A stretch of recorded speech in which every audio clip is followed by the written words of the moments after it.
السلام علیکم. یو خلک د جنۍ سره ډېره مینه کوله. عزتمن د دې نه مخکې درته یوه دا یاد کوم که چېرې زموږ په دې چینل کې نوي وئ حتما درسره زموږ دا چینل درسره سبسکرایب کړئ او خوا کې ورسره د ټلۍ نښان ووهئ ښایي یوه نوې معلوماتي ویډیو تاسو ته په اسانۍ باندې در ورسېږي. دې خلک غوښتل چې دې جنۍ سره زه واده وکړم. دې احساسات یې بیان کړ. نو جنۍ ورته بیا په جواب کې وویلې ته زما د واده لایق نه یې ولې چې ستا زوی د یوې میاشتې پارس کې ګرځومه. چې دې خلک دا خبرې واورېدې نو خلک ډېر زیات سخت خفه شولو. یعنې دا جنۍ ما سره د پیسو دپاره واده کوي او که د مینې دپاره. نو په دې کې څه مدت تېرېدله. دا خلک په یو سټور کې نوکر و، یعنې منیجر پکې رئیس و. په دغه سټور کې د دغه جنۍ خپل خاوند خو موجود و. په دغه ټیم کې د جنۍ خاوند نه و، خو دوی دوام سره مخامخ شولو. او په دغه سټور کې دغه خلک ته یې وویلې چې زما خاوند په یوه غټه کمپنۍ کې نوکر دی او کار پکې کوي.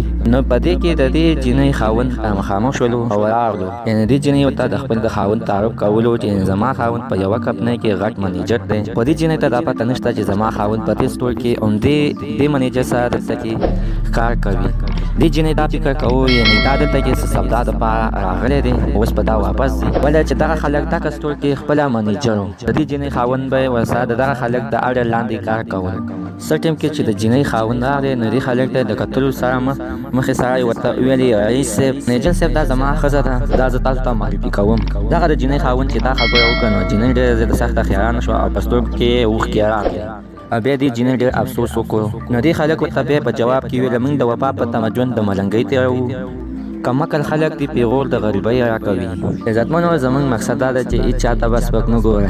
که د زړه نه چا سره مینه کوئ نو دا به نه وایئ چې دا غریب دی او که دا خان دی که دا امیر دی. دا منم چې د هغه ټیم کې غریب دی خو په ده باندې الله تعالی جل جلاله خپله ښه ورځ راوستلی شي. د الله تعالی په در کې د یو شي کمی هم نشته. امیر غریب کولی شي او غریب نه امیر سازولی شي. هېڅکله چا ته په زندګۍ کې سپک مه ګورئ. تاسو د دې جنۍ نه یو عبرت واخلئ. دې جنۍ به غټې خبرې کولې او دې سره یوه ورځ مخامخ شو او ورته وویل چې زما خاوند په یوه کمپنۍ کې منیجر دی. نو دا خلک نه هغه کمپنۍ کې خپله منیجر و، د دغه جنۍ خاوند به ورسره کار کولو.